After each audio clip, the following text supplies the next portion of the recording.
Welcome everyone to another episode of the Lore Pod Podcast. I'm coming to you from Phoenix, Arizona, and I'm your host, Dakota Morgan. And today we're going to be diving into the world of Fallout. Specifically, though, we're going to be diving into the world of Fallout New Vegas, because this episode is dedicated to Fallout Season 2. Of course, though, if you're listening in chronological order, because you're a good fan and you subscribe wherever you listen to the podcast. That being said here, we are going to be doing a couple episodes this month dedicated to Fallout, because Season 2 of the Fallout TV show is upon us, and it is going to be diving into the lore and the world of New Vegas. And you can bet your ass we're going to be fucking covering Season 2 here on the channel. Boy, that's going to be a long episode to discuss, but besides the fact there, let's dive into, as you click the lore thing here, well, you click the title, we're going to be diving into the Desert Rangers of Fallout New Vegas, the armor set that we aspire to be on. And if you know anything about Fallout and you look at New Vegas, that is the guy who is the NCR Ranger, decked out with the red goggles, the gas mask, a trench coat, all over the marketing there. And boy, oh boy, we have a nerdgasm every time we see it. But yes, the Desert Rangers, we're going to dive into the lore here today. It goes all the way back, or our history here goes all the way back to the year the bombs dropped, back in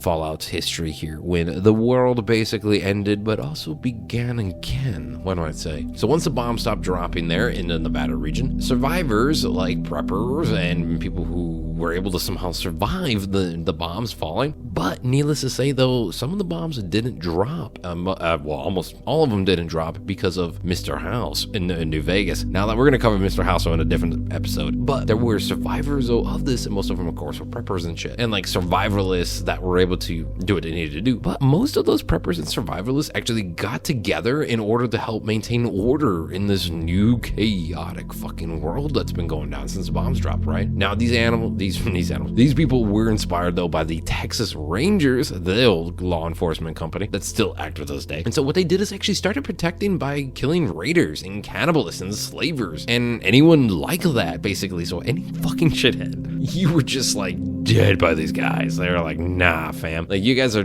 you switched over, you went nuts, the radiation got to you, whatever. The Desert Rangers are like, no. Now, because of them taking out the bad people, this allowed the settlements to thrive and to be grown, and allowed new people to join also the Desert Rangers. Now, when new people did join, of course, they were going to be taught, they taught them in weapons and survivals. And during that time, though, is actually when they got the name Desert Rangers. It wasn't until this time they started taking in new recruits and learning how to live off the land of the desert. They actually had a name. Before that, they were just like the protectors, I guess, or some shit. Now, in the year 2161, 84 years after the Great War, when the bombs all fell, the Desert Rangers continued to expand a little bit there, and was even mentioned in Fallout 1 by a granddad who was a founder of the Fallout the Desert Rangers. He was a fucking founder of it, and it turned out he became a scout for the Rangers, which is where you see him in Fallout 1. Needless to say, though, so the Desert Rangers have been around for a long time in Fallout lore, since the 90s. Now, the scouts were sent, though, they were sent to Arizona, and if you know your Fallout lore, you know Arizona at the time had become part of Caesar's Legion, a group of slave traders and people who idolize old Roman ideology, and became a very powerful threat, though, and one of the main villain groups of the game, and we're actually seeing them in New Vegas in the upcoming show. So they went to Arizona, though, and they gave word that Caesar's Legion was growing and becoming a very intimate threat. Now, by the time the Desert Rangers were able to mobilize, the Legion were too strong. They actually went to war with them for a little bit of time here, but the Desert Rangers didn't have the backup of the NCR. This is like no NCR in sight for these Desert Rangers yet. So during that war process, they lost a huge amount of their force. Now, in the year 2271, the Arizona Desert Rangers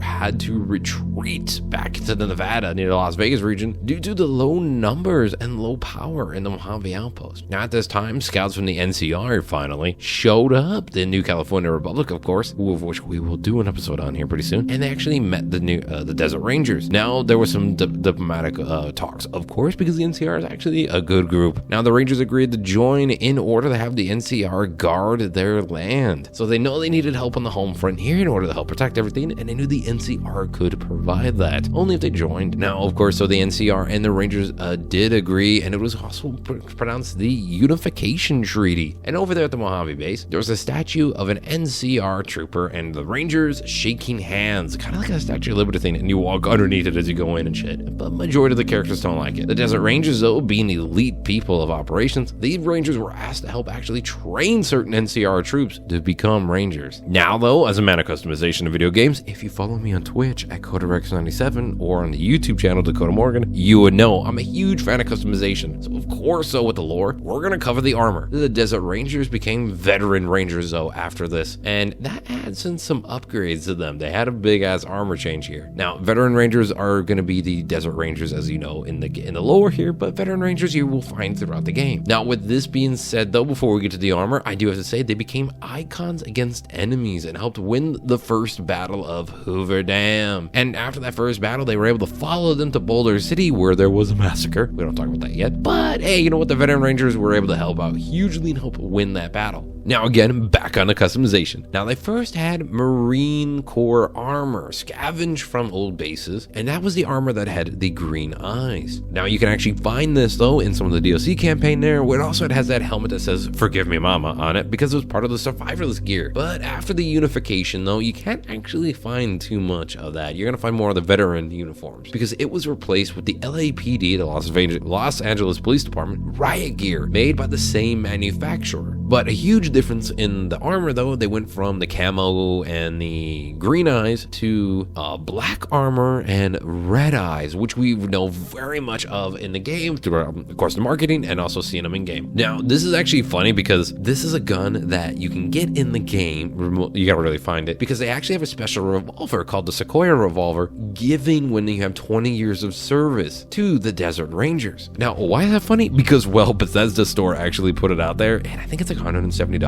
You can buy that replica of that pistol or revolver actually in a case with like NCR bullets and shit. It's like 20 years of service. Like, it looks like an office like fucking reward thing. It is insane, and I want it. I would do so. Oh god, I need to get back in unboxing because I would do such that on the channel. All right, everybody, but that has been the history of the Desert Rangers from the world of Fallout, specifically Fallout New Vegas, and we're gonna see these guys, question mark, hopefully. We saw someone wearing their armor in season 1 of Fallout. Maybe he was a retired ranger though. It could have been that because, you know, Fall of NCR, but that again is for a different time, a different story, and a different podcast. I've been your host, Dakota Morgan, coming to you from Phoenix, Arizona, as always here. My social media from my X at Dakota Morgan 3, Instagram at Dakota_Morgan97, and my Twitch, CodaRex97, is going to be in the description box down below, so be sure to check all that out there. And of course, subscribe everybody to wherever you're listening to this podcast for weekly episodes of lore from video games, TV shows, movies, comics, and more. Because you know what? You deserve to nerd out a little bit and learn more about what the hell you love. Thanks everyone, and as always, stay creative.